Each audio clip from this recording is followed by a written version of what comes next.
Hello, everyone, and welcome to your Daily Detroit. It is Wednesday, August 28th, 2024. I am Jer Stace, coming to you from Techtown, where there's electricity. But Norris Howard, you know where there is not electricity? Everywhere else.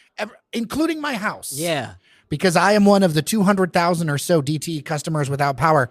And I thought maybe I would get a summer, sir, where I would not have a multi-day outage. Nah. And that is not going to be the case, as apparently I'm not getting my power till Friday. Not for you. Yeah, that's the thing, man. You know, as of recording, I'm looking at the outage map as we speak. Right now, the number sits at 191,000 without power. Majority of that actually in the western suburbs, Oakland County. The city is still struggling with a lot of outages, but we are seeing most of those numbers being in the western suburbs, Oakland County. But yet and still, man, here we are, another storm. And to be honest, not that big of a storm. You know, you're talking about a big wind. It was the big It's the big wind, but still, it was like 2 hours of wind. It wasn't like this devastating day-long torrential rain and wind. It was like 2 hours of hard wind, and now 200,000 people without power. It's foolishness, man. Did you see that Channel 7 got knocked off the air? I did. All of those poles along the road up there in Southfield just cracked. Yeah. You know, it reminds me, completely off topic. Did you ever see the movie A Mighty Wind? No, I never saw that film. What is that film about? I assume wind? No, it is actually a comedy. Oh, okay. Yeah, I've never seen that, man. But I think we got to continue to have this DTE conversation. Obviously, it persists on social media. It persists within communities, but... And there were recent reports about expenditures by DTE for executives with flights and things like that. I want to talk about a little bit of that for a second, because I think people are frustrated. You know, everyone understands that, like, you know, rich people are going to rich people, but there's the disorganization of everything. I feel like people understand a little largesse if everything works. The problem is that not everything works. Well, you know, and listen, I'm gonna compare this to what we talked about the Detroit riverfront when we talked about that report about monies being missing. But you know what? I feel like that flew under the radar for a lot of people, because guess what? Those projects are still happening. There's still progress. The riverfront's still pretty awesome, and we still see things happening.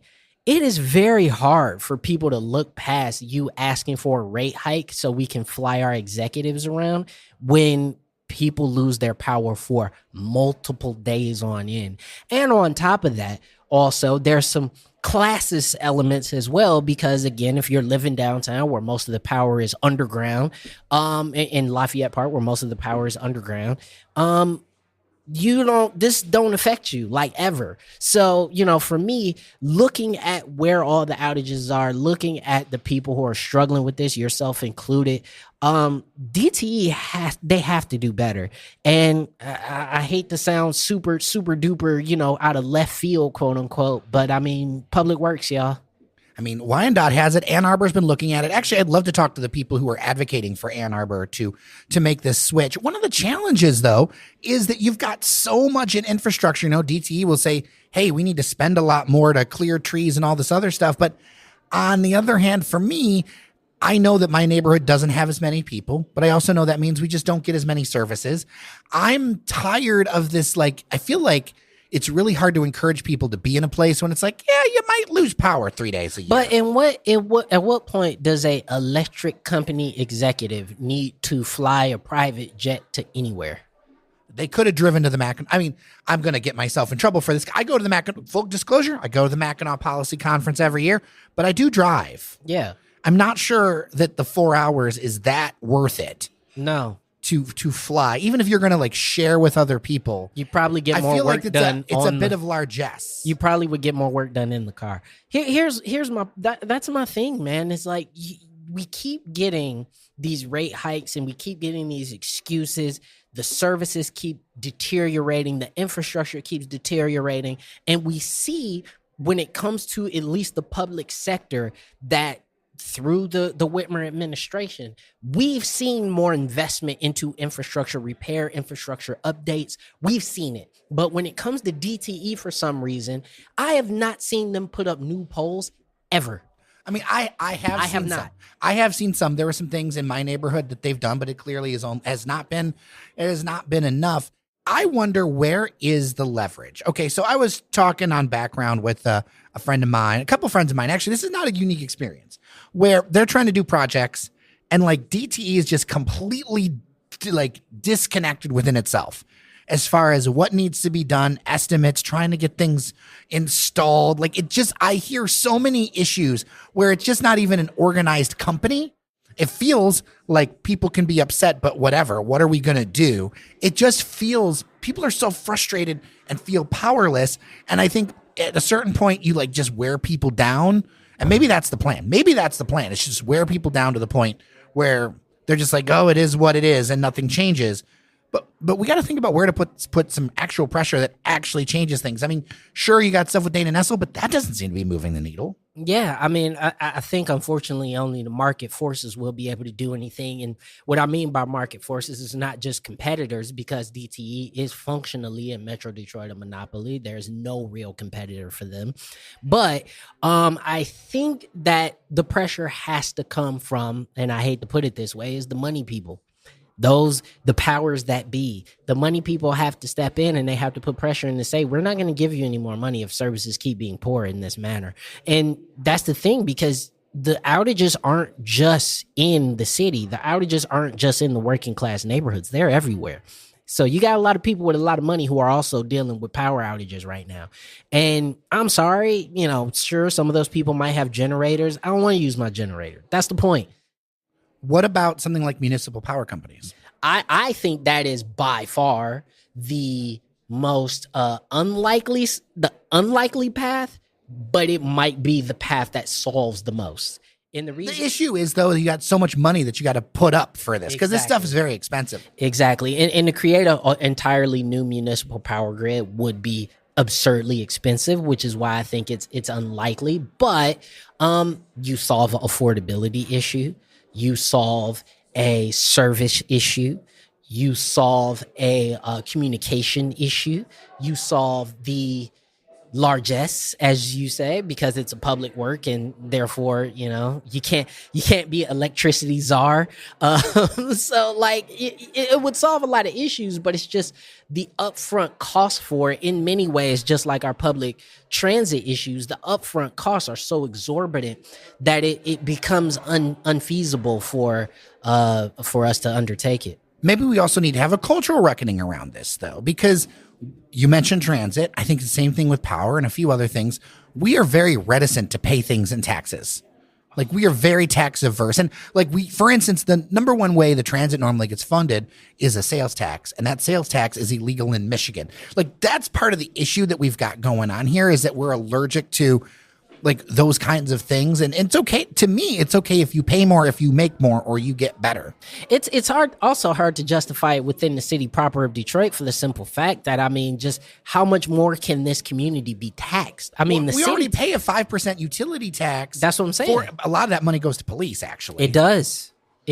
And then you have property taxes, and then you also just have straight up Detroit city tax, which a lot of municipalities just don't have. Well, that will be a whole nother, actually, I think we're going to do a special episode unpacking all the reasons why the high rates make almost every project require incentive. Mm-hmm. And we're going to unpack the numbers, because I'm talking to some people about this, because I think we need to invoke some real change. But you're right. There's so many costs. We've got to do something. If you've got suggestions, dailydetroit@gmail.com. If you're an expert, somebody who wants to talk about this sort of thing and different ideas, we're open to having it on the show, because we need to have some conversations, because this status quo isn't great. Like, I'm going to be cleaning out my fridge again tonight. Yeah. And on top of that, in addition to the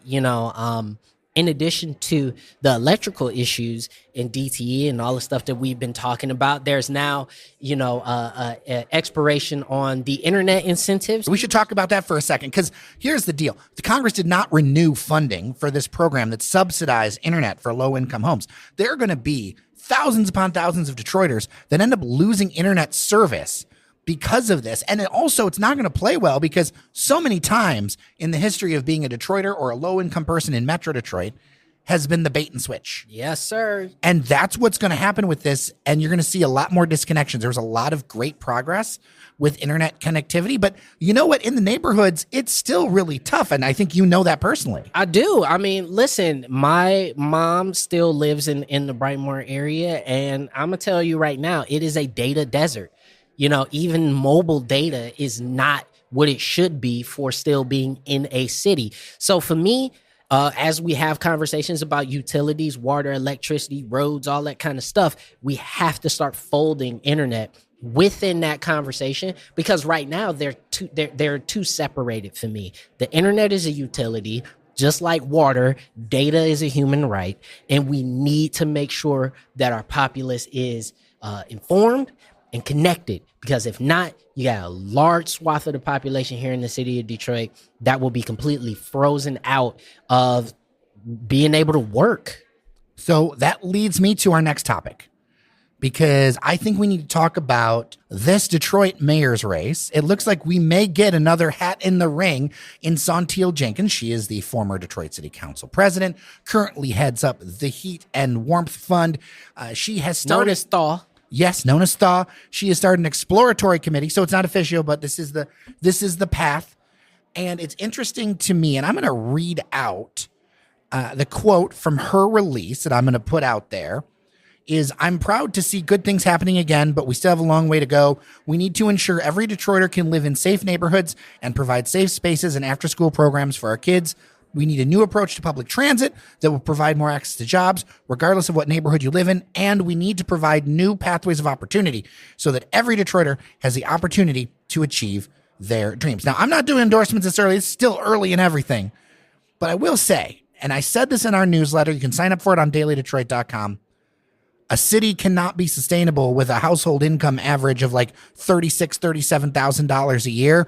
We, of course, need to be responsible about our money, but we need some real vision to get that floor up. And that, I think, is the crux of this mayoral election that's coming up, where, full disclosure, we don't really think, or we suppose, that Mayor Mike Duggan is not going to run for another term. I think that's why you're starting to see people throw their hat in the ring. He has not made it official, but that is the sense that I am getting. Thoughts early on, Norris Howard? You know, I think this is really interesting, because we're essentially about a year and a couple months out from the mayoral election, and we're not seeing a lot of people throw their hats in officially. Even this is just an exploratory committee to see if there's an appetite for her, or so on and so forth. I think Sheffield's doing something similar too. Everybody's in their exploratory committee phase, which I think is silly a year out. You know, there's a lot of opportunity, a lot of ground, especially as we approach into this electoral season, that a lot of people could be getting some juice and a lot of step boost. Firmly. Yeah, and step firmly into the role and make themselves known as a potential candidate. I think this is a really interesting move. You know, for me, one of the biggest questions for us moving forward is going to be, what does a post Mike Duggan Detroit look like? Because whether you like him, don't like him, he's a transformative figure in the city's history, and he will be looked at as a transformative figure in the city's history. There will be a Detroit pre and post Mike Duggan as we move forward. And, you know, I think for Saunteel Jenkins, this is one of those things where you got somebody who's got the experience in terms of working with city council. You got somebody who is from the city. You got somebody who really can push forth the narrative and the story of being a very salt of the earth Detroiter, which is something that I think even Mary Sheffield will have issues with, because, you know, she comes from a very prestigious religious family. So, you know, for me, I look at it as to say, are we going to be moving forward with somebody who's going to be coming from essentially a Detroit blue blood? Even there's been whispers of Dennis Archer Jr. potentially running. That's not confirmed, but there's been whispers of it in certain corners of the Detroit political sphere. And there's some steam behind a few people. So I'm interested to see who eventually rises to the occasion. I want as many people as possible to come through this table. And full disclosure, like, I've met Saunteel. I'm acquaintances with her. So I think it would be really interesting to talk about these issues, especially with her social work background. Now, for me, for the next mayor, the city of Detroit is a $2.7 billion organization. That's 1.4-ish billion in the general budget, 2.7 across. Any candidate for mayor, and this is very policy heavy of me, and that is not how most people vote, and I understand that. But for me, I need to know that you can handle a $2.7 billion organization and all of the people in it and having to like herd all of those cats. Because that's one thing, like Mayor Mike Duggan has made improvements. I'm not going to take anything away from his transformation because you know what? I think he's right up there in the range of Coleman Young as far as how long he served. Yeah. Like he's pretty far up there as far as time. Mm-hmm. But there is still so much further to go. Like I'm very positive and bullish about Detroit, but I will tell you, I feel like we are only 10% of the way there. That's generous to me. I think certain aspects of this, certain neighborhoods of the city are 10% of the way there, but I even look at downtown. Downtown's not all the way there yet. Corktown is not all the way there yet. Midtown either. So many of these areas of Detroit have had great boosts and great starts to their revival, but we're not there. You know, you go to other cities, even of similar size, and they have just had so much more time to develop, and they've had so much more participation from their regions. This is an important point, y'all. Participation from their regions that have allowed them to develop further. And I think when we look at who's going to be the next mayor of Detroit, you have to have the experience and the ability to reach across 8 Mile and to reach across down to Monroe County and out to Washtenaw County and be able to bring those players in, because if not, we're going to be continuing to circle the same drains, my friend. Not just across 8 Mile, but the next mayor needs to be real good at Lansing, because Yes. everyone seems to like Mike and he may run for governor or whatever. And it's fine. But at the end of the day, those tax reforms didn't happen and they need to happen. Right? ASAP. That needs, whatever policy it is, the current system that Detroit has is unsustainable. There needs to be additional ways to work with the state to do things like maybe we do a sales tax in certain areas. Maybe like most people fund transit and things through a county-wide sales tax. Maybe it's 0.5 cent or something like that. We need somebody who can go up to Lansing and like has that connection or has the thing to bring even more in a situation where people are very skeptical about doing something that really helps Detroit. And there's a lot of things to balance here, because the reality is Detroit is in a population deficit position. We are only 15% of the region now, and that's even smaller percentage of the state. We just don't have the voting block we did. So we need somebody who's willing, who's just somehow, I heard Mike Duggan say, I'm not trying to slam him, but I heard him say, I don't understand Lansing. We need somebody who goes up there and it's like, or it's got a lieutenant that's like, I got Lansing for you. Yeah, and I think that's going to be really important. And you know, I one of my big things is, in addition to being able to work well with Lansing, you got to be able to work well with this, you know, burgeoning business community in the city of Detroit, because as we've talked about on this show, there's a lot of red tape that hinders development, not just for residential, but also for the business community. And I think Mike Duggan's strength was being able to court that business community, and that work has to continue, because without that business community, we don't have the jobs within city limits to be able to continue to sustain growth. And we have to be able to do that. There has to be incentives for people to start businesses here. And I know a lot of my left-leaning friends don't like to hear stuff like that, but y'all got to go to work. We all do. And we all have to have businesses and nonprofits and all that stuff to work in. And there's got to be an executive in the city that knows that landscape. And I think works with council in a way to change the paradigm, because right now, if you want to do a project of any scale and have a profit margin, you have to get a bucket of incentives. You have to do things, because the pop-up rate on these buildings, okay, like you see stuff that's been owned since the 80s or 90s. What people don't understand is that rate will pop up when it gets sold to someone new. And it will be so high that it will literally erase all of your profit margins for all but the fanciest, most gentrification style of businesses. Yep. This high tax rate encourages gentrification. It is a problem. And so what we need to do is, yes, incentives, but yes, how about make a field that is better for all Detroiters, that says, I'm going to take my hands a little bit off the wheel. about projects and let things really fly and at least get in line with the state average. Hey, man, listen, I can't say it too much better than that, Jer. Always good to see you, Norris Howard. It's always good to be here. I am not looking forward to going home later. T, if anybody from y'all listening, you got a lot of really, really, really angry people right now. Thank you so much to our members on Patreon, patreon.com/Daily Detroit, for helping this thing go. Very much appreciate you. With that, I'm Jer Stays. And I'm Norris Howard. Remember that you are somebody. Tell a friend about the show, and we'll talk tomorrow.